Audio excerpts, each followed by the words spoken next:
اللهم صل وسلم على سيدنا محمد۔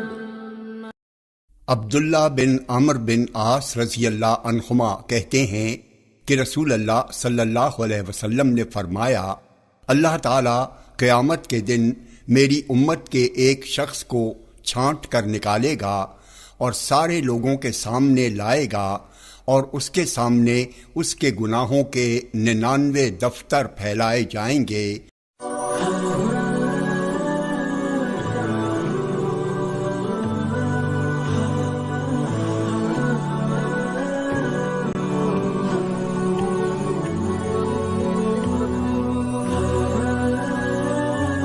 ہر دفتر حد نگاہ تک ہوگا۔ پھر اللہ عز و جل پوچھے گا، کیا تو اس میں سے کسی چیز کا انکار کرتا ہے؟ کیا تم پر میرے محافظ کاتبوں نے ظلم کیا ہے؟ وہ کہے گا، نہیں اے میرے رب۔ پھر اللہ کہے گا، کیا تیرے پاس کوئی عذر ہے؟ تو وہ کہے گا، نہیں اے میرے رب۔ اللہ کہے گا، کوئی بات نہیں، تیری ایک نیکی میرے پاس ہے۔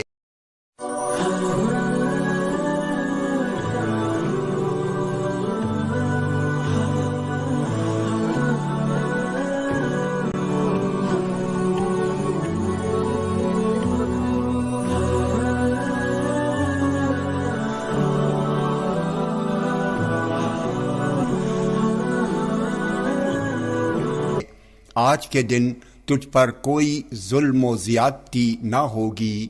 پھر ایک پرچہ نکالا جائے گا جس پر اشہد ان لا الہ الا اللہ و اشہد ان محمدً عبدہ و رسولہ، میں گواہی دیتا ہوں کہ کوئی معبود برحق نہیں سوائے اللہ تعالیٰ کے، اور میں گواہی دیتا ہوں کہ محمد صلی اللہ علیہ وسلم اس کے بندے اور اس کے رسول ہیں، لکھا ہوا ہوگا۔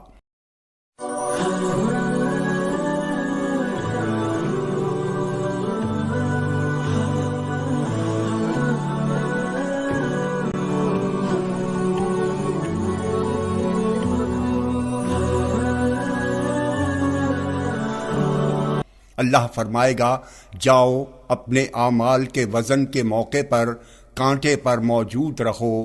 وہ کہے گا، اے میرے رب، ان دفتروں کے سامنے یہ پرچہ کیا حیثیت رکھتا ہے؟ اللہ فرمائے گا، تمہارے ساتھ زیادتی نہ ہوگی۔ آپ صلی اللہ علیہ وسلم نے فرمایا،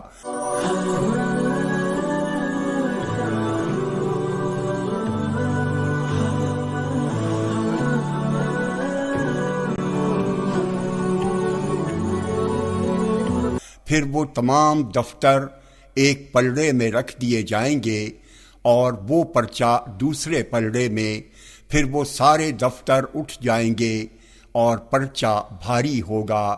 اور سچی بات یہ ہے کہ اللہ کے نام کے ساتھ، یعنی اس کے مقابلے میں جب کوئی چیز تولی جائے گی تو وہ چیز اس سے بھاری ثابت نہیں ہو سکتی۔ جامع ترمذی حدیث نمبر 2639، یہ حدیث صحیح ہے۔